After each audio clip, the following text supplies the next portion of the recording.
여러분 안녕하세요. 저는 목동의 윤선생입니다. 자, 오늘은 신사고 고1 신사고 교과서 두 번째 작품이죠. 1단원 최척전에 대해서 설명해 드리겠습니다.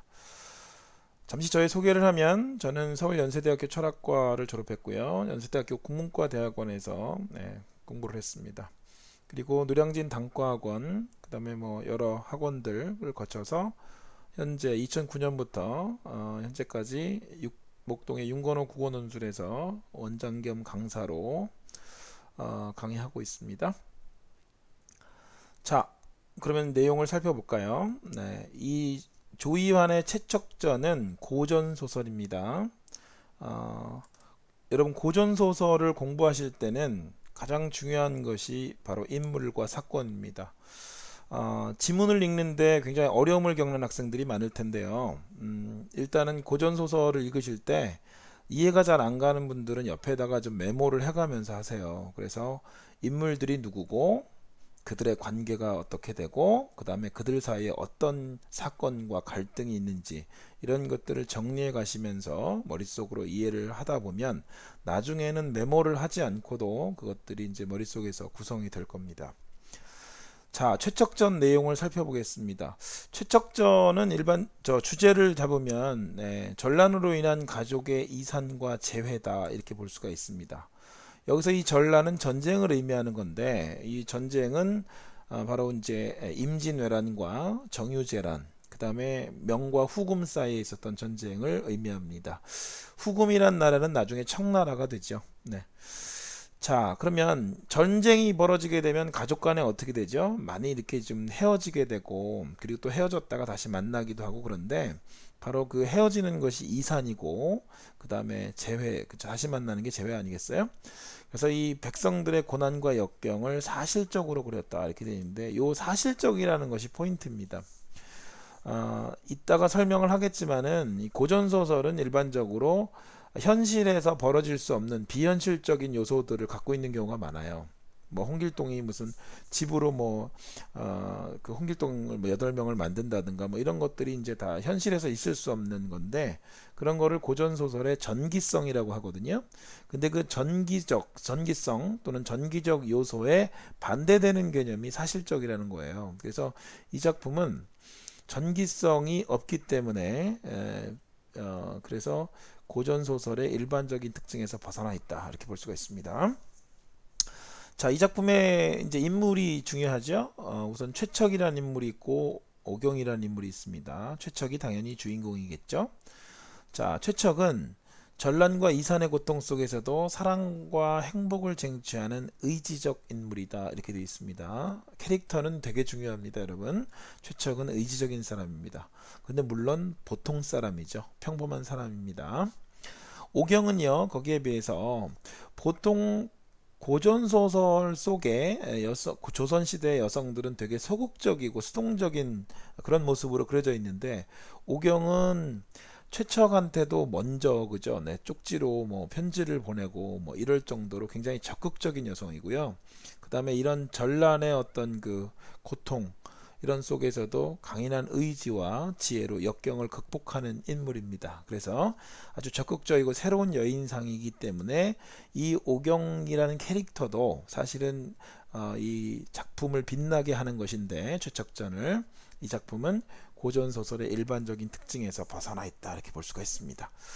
자, 때는 언제냐면은 이제 조선 16세기인데요. 16세기 말부터 이제 그 17세기까지 이어져 있습니다.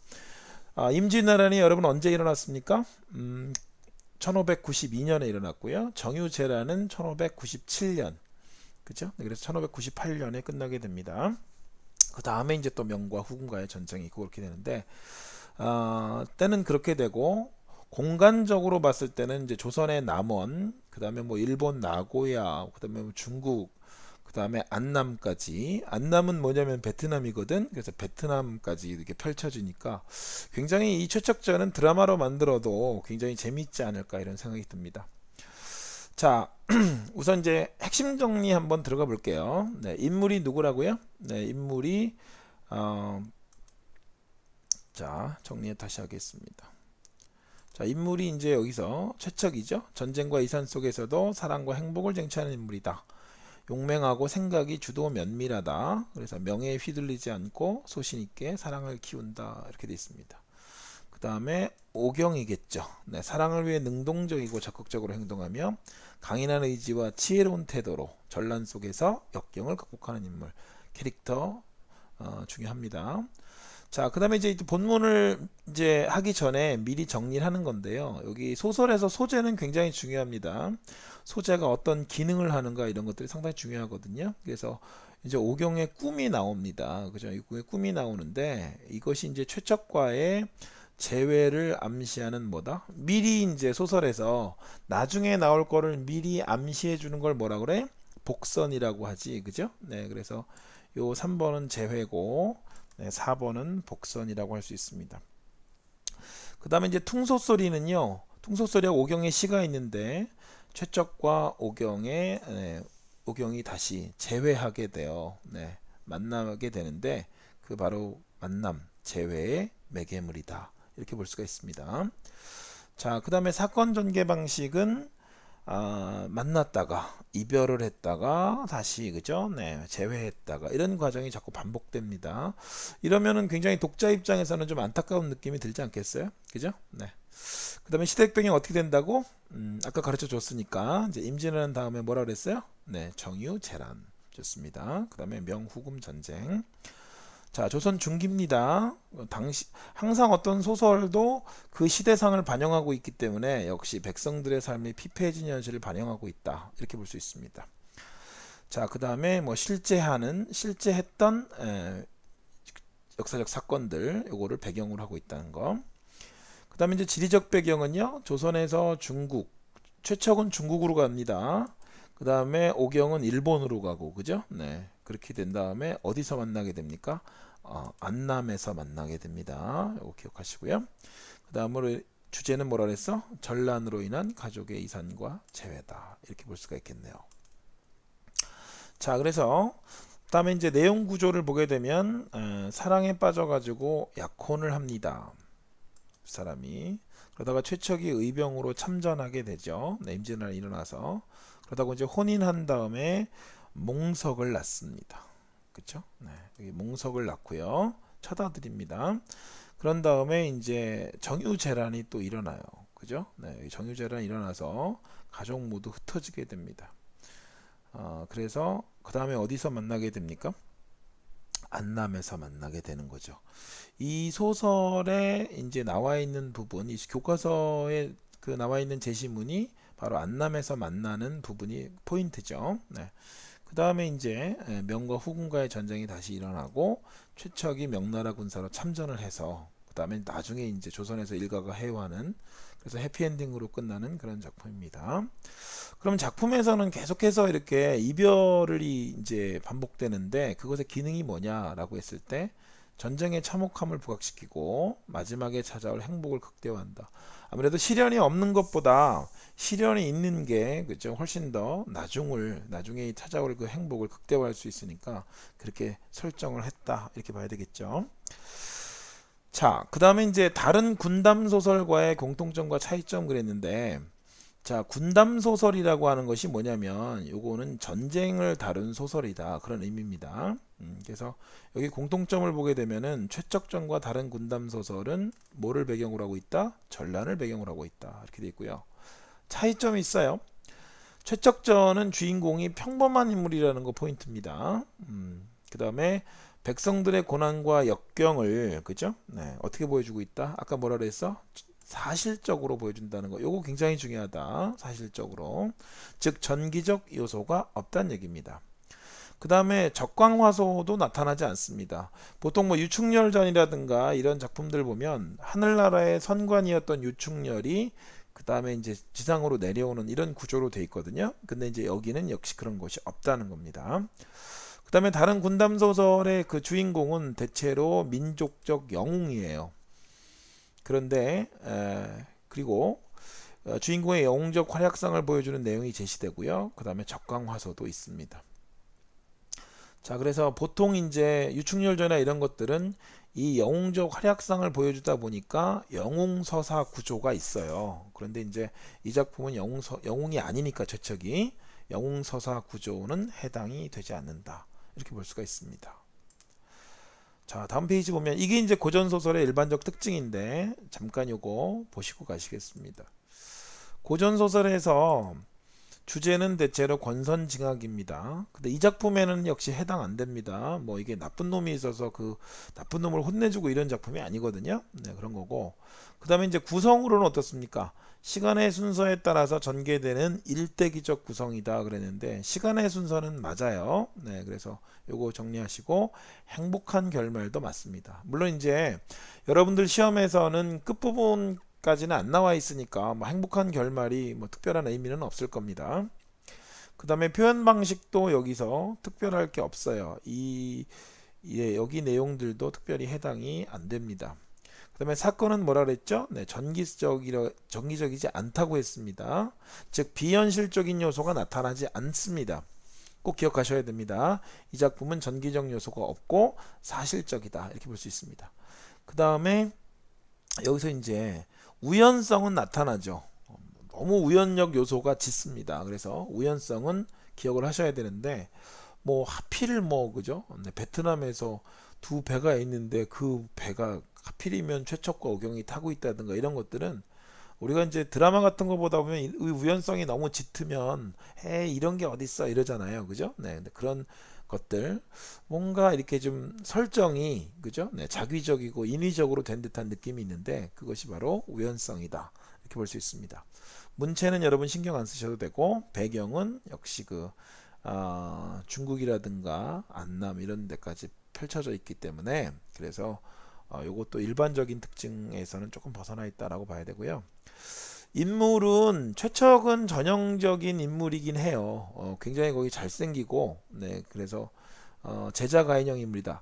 하지만 영웅은 아닙니다. 기억하셔야 됩니다. 그래서 영웅은 아니고 다만 용모도 수려하고 그죠? 네, 나름대로 능력이 많은 사람이니까 제자 가인형 인물입니다. 네, 그래서 이런 인물들에 대해서 작가가 주로 직접 제시한다고 그러는데 이 직접 제시 부분은 많이 나타나요. 뭐 송우라는 인물에 대해서도 그렇고 뭐 도누라는 인물에 대해서도 그렇고 이렇게 좀 직접적으로 직접 제시하는 것이 나오니까 이것도 기억하셔야 됩니다. 시점은 정말 중요한데 시점은 전지적 작가 시점입니다. 고전소설은 대부분 다 전지적 작가 시점이에요. 네, 물론 3인칭이란 얘기입니다. 아셨죠 여러분? 자, 여기서 기억해야 될 것이 이렇게 6가지입니다. 이 작품과 관계가 있는 것이죠. 그렇죠? 네. 자, 그러면 이제 본문으로 들어보겠습니다. 자, 앞부분의 줄거리 한번 보겠습니다. 남원 사람인 최척은 부친의 친구인 정생원의 집으로 공부를 하러 다니다 정생원의 친척이자 과부인 심씨의 딸 오경에게서 구의 쪽지를 받는다 그랬어요. 그래서 이 부분이 여러분 중요합니다. 이 구의 쪽지를 받는다. 누가 줬다고 이거? 오경이 줬답니다. 오경이 준 게 왜 중요하냐? 여기서 이제 오경의 성격이 나타나게 되거든요. 보통 여자들이 좋아하는 남자가 있다고 해도 그 남자에게 자기가 구애를 하거나 그러는 경우는 없잖아요, 보통. 그죠? 네. 오히려 뭐 이렇게 암시를 주면서 기다리잖아. 그지?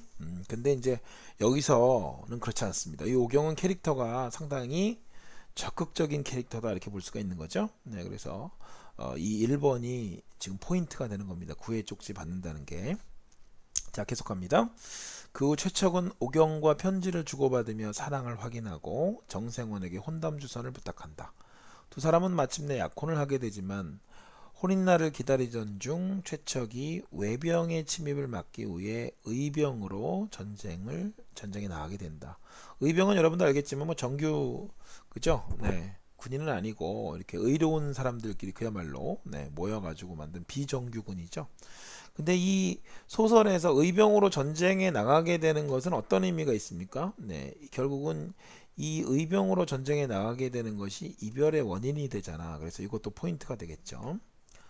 자, 그 다음에 이제 혼인날이 지나도 그가 돌아오지 않자 심씨는 부잣집 아들인 양생을 사위로 맞으려 한다. 하지만 오경은 최척을 끝까지 기다려 혼인하고 첫 아들 몽석을 낳아 행복한 나날을 보낸다 그랬는데 여기서 오경이 끝까지 그죠? 네, 최척을 기다려 가지고 혼인한다 이런 데서도 바로 캐릭터를 알 수가 있는 거죠. 그렇죠? 오경이 어떤 캐릭터나 굉장히 강인하고 의지적인 사람이다. 이걸 알 수가 있습니다. 그다음에 이제 처다들 몽석을 낳아 행복한 날을 보내는데 그러는 중에 정유재란이 일어나서 최척과 오경이 또 다시 헤어진다. 이렇게 돼 있습니다. 그죠? 네. 그래서 여기 지금 글의 짜임을 보시게 되면 여기는 이제 그 발단 전개 위기 절정 결말에서 전개에서 위기까지 여기 최척과 오경이 안남에서 만난다 여기까지가 이제 그죠? 네, 이 작품 이 제시문의 교과서 부분의 끝입니다. 그죠? 네, 여기 붙인데 여기에서 여기 걸쳐서 내용이 있다 이렇게 하시면 되겠죠? 자, 이제 본문을 이제 보면서 구체적으로 보겠습니다. 여러분들한테 아마 그 이 작품의 어떤 개괄적인 내용이라든가 포인트만 지적해 주면은 아무래도 여러분들이 시험 보시는데 조금 힘드실 것 같아요. 그래서 선생님이 전부 이거를 전문을 읽어가면서 설명을 해줄 테니까 같이 보시면서 하시면 좋고, 선생님 이 강의는요 뭐 집중해서 봐도 좋고, 그 다음에 여러분들이 뭐 잠자리에 이렇게 들 때 그때 이렇게 틀어놓고 그죠? 네, 뭐 들으면서 자도 괜찮을 것 같아요. 잠이 잘 올 거니까 그죠? 네. 자, 그러면 첫 번째부터 한번 읽어보겠습니다. 포인트 찍어 드릴게요. 전개. 그때 마침 명나라 장수가 기병 10여인을 이끌고 남원성에서 나와 금석교 아래에서 말을 지키고 있었다. 최척은 의병으로 나가 있을 때 꽤 오랫동안 명나라 군대와 접촉한 경험이 있어 중국말을 조금 할 줄 알았다. 최척은 명나라 장수에게 자기 일가가 모두 해를 입은 상황을 말하고 의탁할 곳 없게 된 자신의 신세를 하소연한 뒤 중국에 따라 들어가 은둔하고 싶다고 말했다. 자, 명나라 장수는 그 말을 듣고 측은히 여겼으며 또 최척의 뜻을 가련히 여기서 이렇게 말했다 그랬습니다. 자, 그래서 여기 이제 포인트를 볼까요? 네, 포인트를 보면 여기 이제 남원성이라는 게 나오니까 요거는 이제 공간적 배경에 해당이 되는 거니까 포인트겠죠. 그렇죠? 네. 그리고 최척이 이제 명나라 사람을 만나가지고 중국에 가고 싶다라고 의사를 표명하니까 명나라 장수가 그 말을 듣고 측은히 여겼다 이렇게 되어 있습니다. 자, 측은히 여겼다 여기서는 뭐가 나올 수가 있냐면 한자성어가 나올 수도 있겠죠, 그죠? 네, 측은히 여겼다. 그럼 측은히 여긴 걸 한자성어로 뭐라 그래요? 네, 요거는 측은지심이지 그야말로. 누군가를 불쌍히 여길 때 뭐라 그래? 누군가를 불쌍히 여길 때 측은지심이라고 합니다. 잠깐요. 네. 측은지심 좋습니다. 자, 그 다음에 이제 그럼 명나라 장수가 뭐라고 그랬는지 한번 볼까요? 네, 나는 오촌병의 청총 여유문이라고 하오. 집은 절강성 요흥에 있는데 가난하지만 먹고 살만은 하다오. 인생은 마음을 알아주는 사람을 만나는 게 중요하나니 먼 곳이건 가까운 곳이건 자기 마음 가는 대로 논일고 머물 따름이지 하필 구석진 땅에 머물며 옹색하게 살 이유가 뭐겠소. 그래서 여기 구석진 땅을 어디를 의미하는 거야? 이 전란으로 피폐해진 조선 땅을 의미하겠죠. 네, 그래서 이윽고 최초에게 말 한 피를 주어서 그래서 자기의 진영으로 데리고 갔다. 자, 최척은 용모가 빼어나고 생각이 주도 면밀하며 말타기와 활쏘기를 잘하는 데다가 문장에도 능했으므로, 자, 이런 것들은 뭐가 중요할까? 네, 이게 바로 서술자가 인물에 대해서 어떻게 됩니까? 성격을 직접 제시하는 겁니다. 이건 굉장히 중요한 포인트예요. 시험의 포인트죠. 왜 중요하다고요? 서술자가 등장인물의 캐릭터에 대해서 직접 제시한 겁니다. 이 사람은 이런 사람이다 라고. 그러면 간접적으로 제시하는 방법도 있느냐? 맞습니다. 그 사람의 행동이라든가 대화를 통해서 성격을 제시하는 건데 여긴 그게 아니라 직접적으로 이 사람은 이런 사람이다 라고 한 거죠. 됐죠? 시험 포인트입니다. 다음, 여유문은 이런 최척을 매우 아껴서 한 상에서 밥을 먹고 같은 이불을 덮고 잠을 잘 정도였다. 매우 친해졌다는 얘기지. 자, 얼마 뒤 총병의 군대가 명나라로 돌아가게 되었다. 여유무는 최척을 전사한 사람 병사 한 사람 대신 명부에 끼워 넣어 국경을 통과하게 한 뒤 요흥으로 데리고 가서 함께 살았다. 그랬어. 최척이 그래서 이제 조선을 떠나서 명나라로 가게 되는 계기가 된 것이다. 오케이. 네. 여기 뭐 오총병, 천총 이런 거 필요 없어요. 어휘정리 돼 있지만 이거 시험에 나오겠습니까? 관계없죠? 네. 다음 가겠습니다. 자, 이에 앞서 이렇게 돼 있어요. 그죠? 네. 이에 앞서는 이제 그 전 사건을 말해주려고 하는 건데, 네. 최척 일가가 외적에게 붙잡혀 섬진강에 이르렀을 때의 일이다. 이렇게 보면 여기서 중요한 게 아까 시간의 흐름에 따라서 보통 이루어진다 그랬잖아요. 고전 소설이. 근데 요거 같은 경우에는 예외가 될 수도 있겠네. 그지? 그래서 여러분들이 여기 부분은 시험에 혹시 나온다면은 이게 시간의 흐름을 거스르고 있는 부분이다. 이렇게 보셔도 됩니다. 체크하시고요.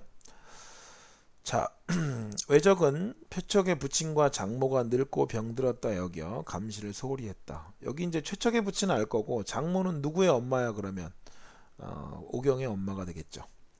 그래서 이게 지금 사돈이야. 그래서 사돈끼리 지금 있는 거야. 자, 두 사람은 외적의 감시가 태만한 틈을 타 갈대숲에 몸을 숨겼다. 외적이 떠난 뒤 마을을 돌아다니며 구걸을 하다 연곡사에 이르렀다. 그런데 연곡사 승려들의 방에서 아기 우는 소리가 들리는 게 아닌가. 심씨가 울며 최숙에게 말했다. 그래서 어떤 아이 울음소리기에 우리 손주 소리와 똑같을까요? 최숙이 급히 문을 열고 들여다보니 과연 몽석이었다. 이렇게 나와 있어. 그럼 여기 연곡사라는 곳에서 누굴 만났어? 몽석이를 만났어. 이게 바로 뭐가 되는 거야? 고전소설의 우연성이죠. 그렇죠? 이게 하필 왜 그 애기가 거기 있냐고. 그래서 여기 지금 보면 고전소설의 우연성이 드러나는 장면입니다. 최숙은 우는 아이를 품에 안고 한참 어루만졌다. 잠시 후 최숙이 승려들에게 물었다. 이 아이를 어디서 데려왔소? 혜정이라는 승려가 앞으로 나오며 이렇게 대답했다. 제가 길가의 시체더미 속에서 울음소리를 듣고 불쌍하여 거두었습니다. 혹 아기의 부모가 찾아오지 않을까 기다렸는데 지금 과연 그렇게 되었으니 이 어찌 하늘의 도움이 아니겠습니까? 최숙은 손자를 찾은지라 심시와 번갈아 업어가며 집으로 돌아왔다. 그러고는 부리던 종들을 다시 불러 모아 집안 살림을 꾸려나갔다. 이렇게 되어 있습니다. 다음 보겠습니다.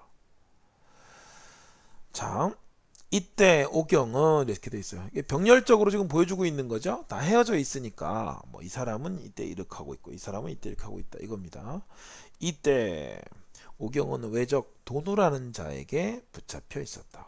도누는 늙은 병사로 살생을 하지 않는 불교 신자였다.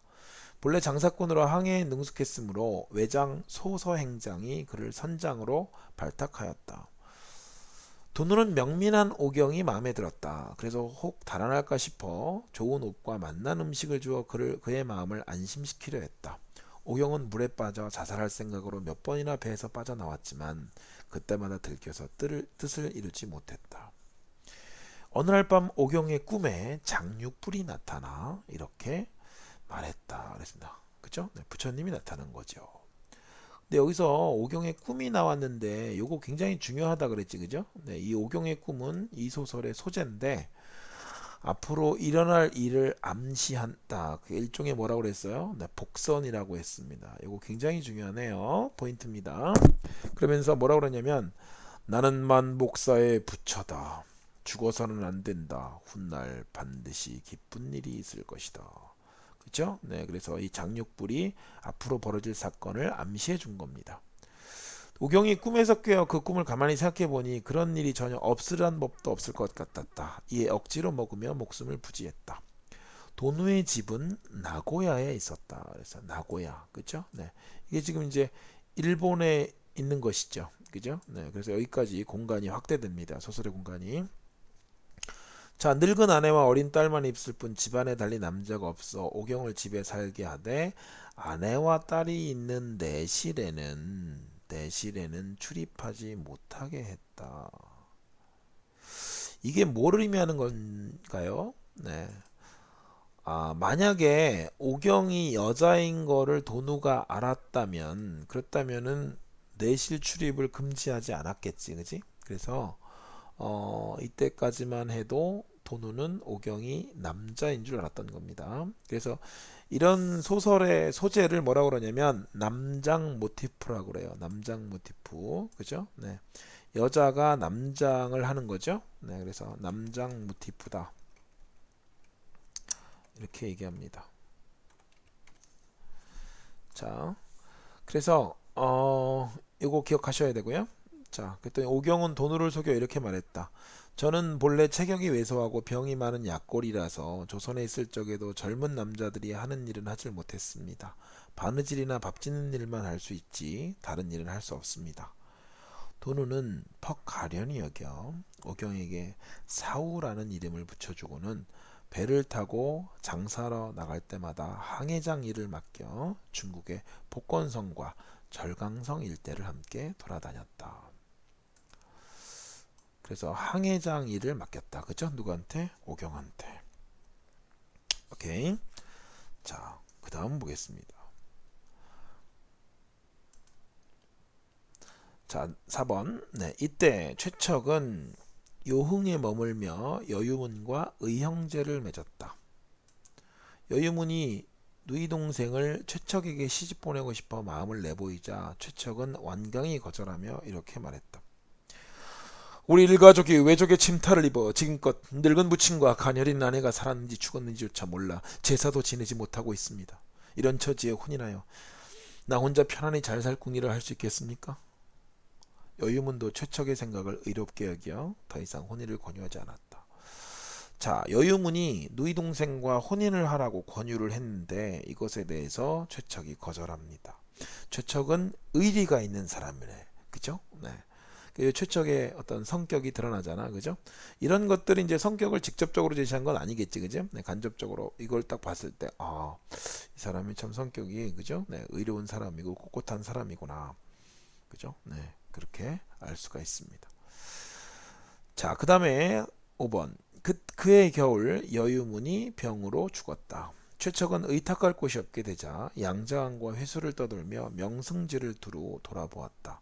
용문을 보고 우혈도 구경하며 원수와 상수에까지 이르렀고 배를 타고 동정호를 건너 악양루에 올랐으며 고소대에도 올랐다.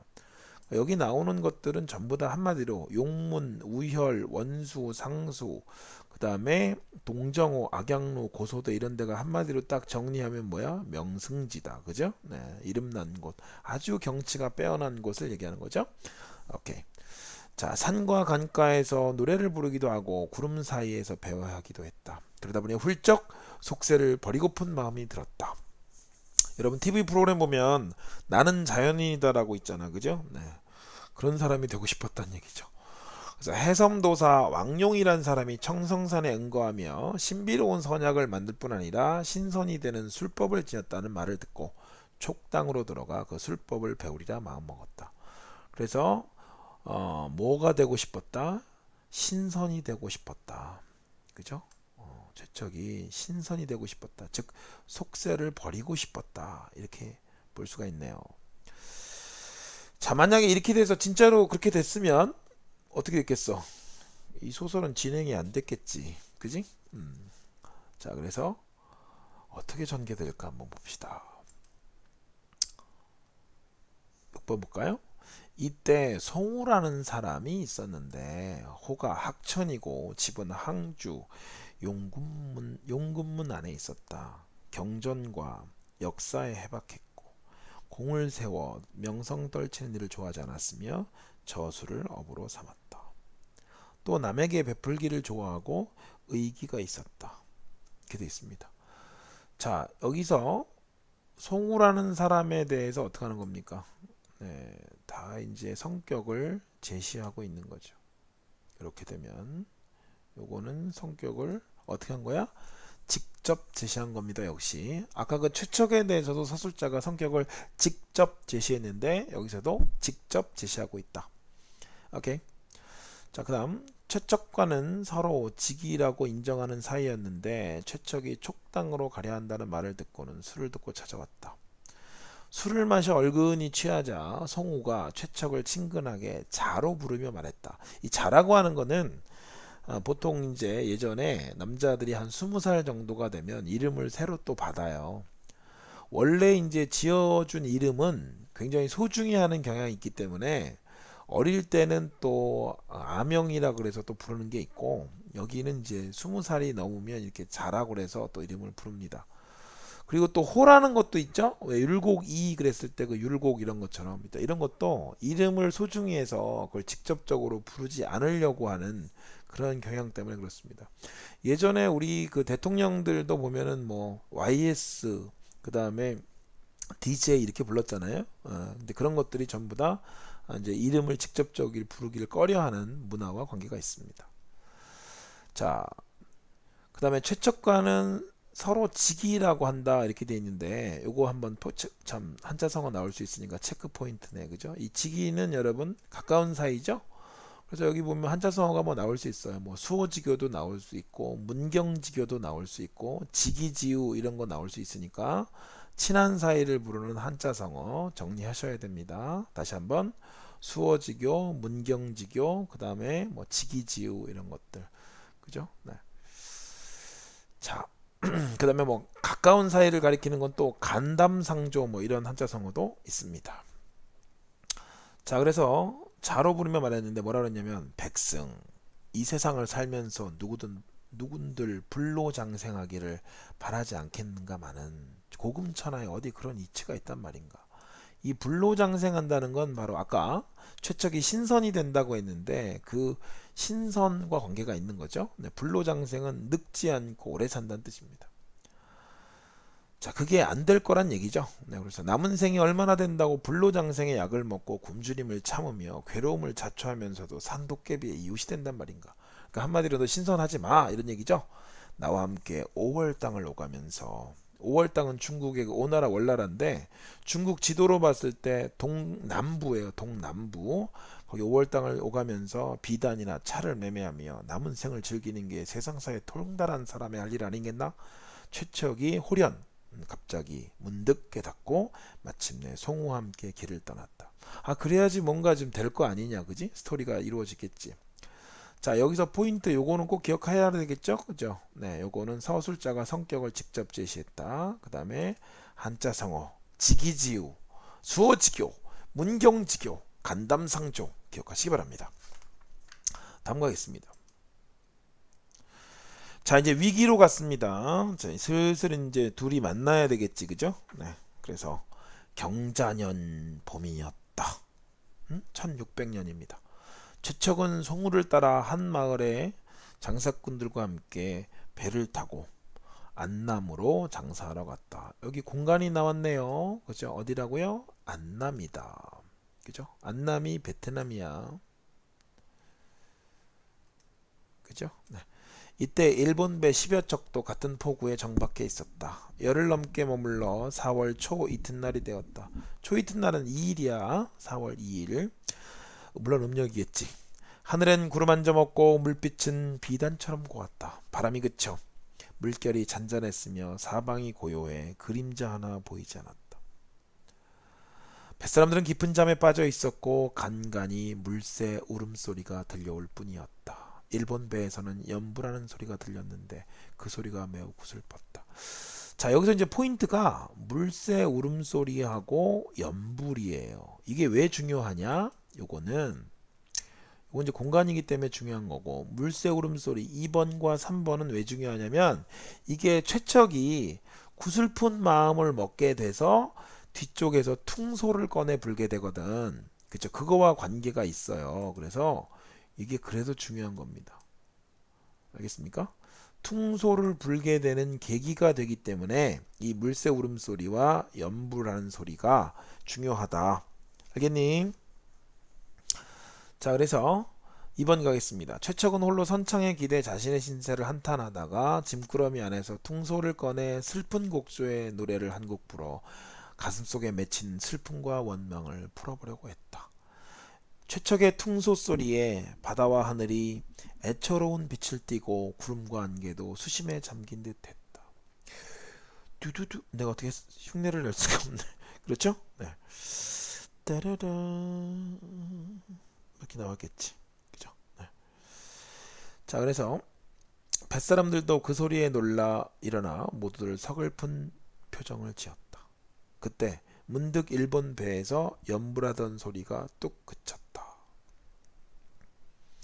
소리가 그친 건 뭔가 저쪽에서 어떤 반응을 보였다는 얘기가 되겠죠.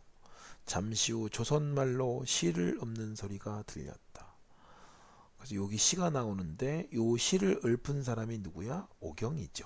그죠? 네. 그래서 이 시는 이 두 사람이 서로 알고 있는 시예요. 그죠? 네. 그래서 이제 만나게 되는 계기가 되는 겁니다. 아, 저 시는 우리 둘만 하는 건데 어떻게 저쪽에서 저 배를 타고 있는 사람이 그것도 조선말로 시를 읊지? 그래서 이제 두 사람이 만나게 되는 거라고. 자, 여기 한번 시 읊어볼까? 여자 목소리로. 왕자교 퉁소불 때 달은 나지막하고 바닷빛 파란 하늘엔 이슬이 자욱하네.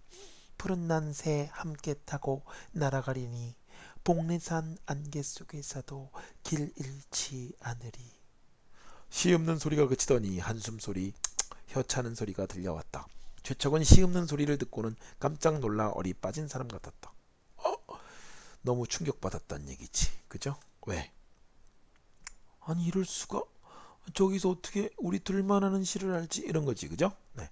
저도 모르는 새 퉁소를 땅에 떨어뜨리고 그 다음에 마치 죽은 사람처럼 멍하니 있었다. 이거는 인물 심리를 어떻게 제시한 거야? 이 심리를 요거는 간접적으로 제시한 거죠. 그죠? 네.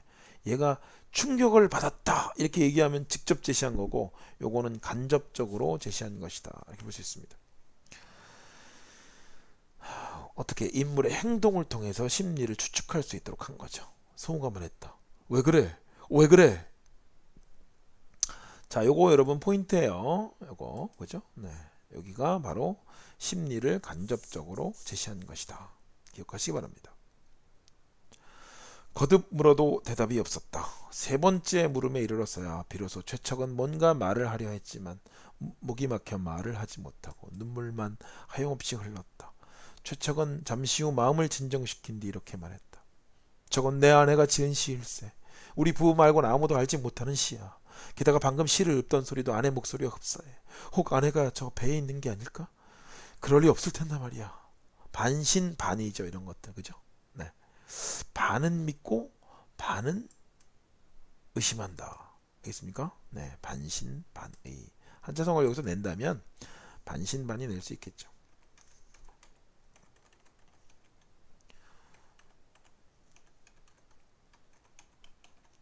아유 뭐 이렇게 네. 반신반의 좋습니다. 자, 그러고는 자기 일가가 외적에게 당했던 일의 전부를 자세히 말했다. 배 안에 있던 사람들이 모두 놀랍고 희한한 일로 여겼다. 그 자리에 두옹이라는 사람이 있었는데 젊고 용감한 자였다. 두옹은 최척의 말을 듣더니 의기 넘치는 표정이 되어 주먹으로 노를 치고 분연히 일어서며 이렇게 말했다. 내가 저 배로 가서 사정을 살펴보겠소.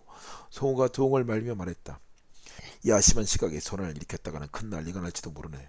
내일 아침에 조용히 처리하는 게 좋겠어.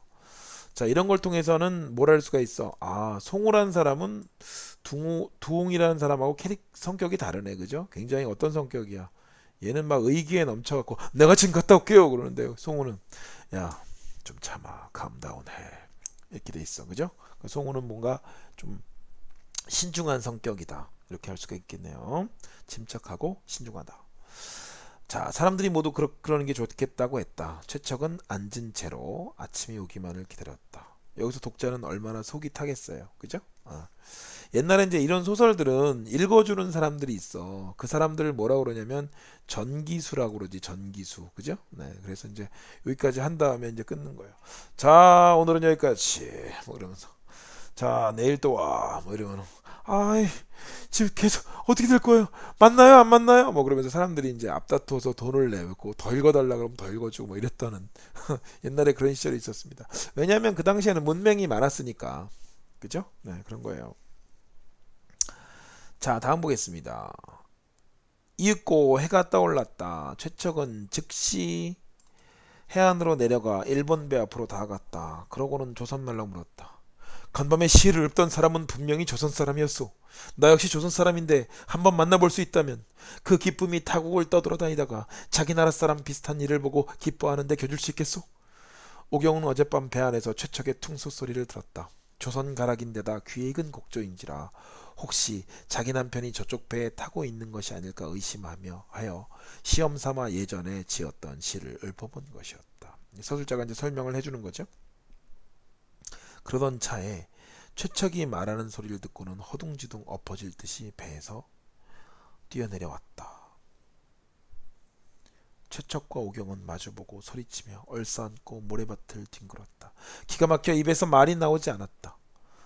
눈물이 닿아자 피눈물이 나왔으며 눈에 아무것도 보이지 않았다. 여기 지금 두 사람이 만나는 부분도 우연성이죠.